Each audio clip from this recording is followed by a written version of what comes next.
Here's something you don't see every day. I was driving along the Parks Highway just the other day, and in front of me there was a car with its emergency blinkers on, and it was going slowly. And so I stayed in back of it, and after a moment or two I realized there was a caribou in front of it.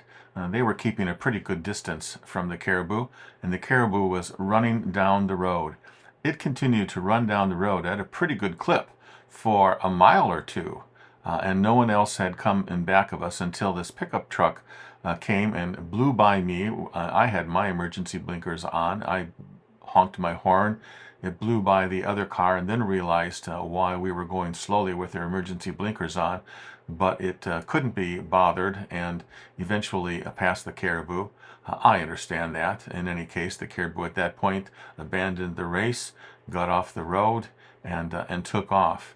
Where the rest of its herd was, I have no idea, but it definitely got some good aerobic exercise that day. That's the longest I've ever seen a caribou or a moose run down the road, easily a couple of miles. And that's when at some point I stopped and quickly got out my Mavic, tossed it up in the air, and flew it down and followed the caribou just for a moment or two because it was such an odd sight.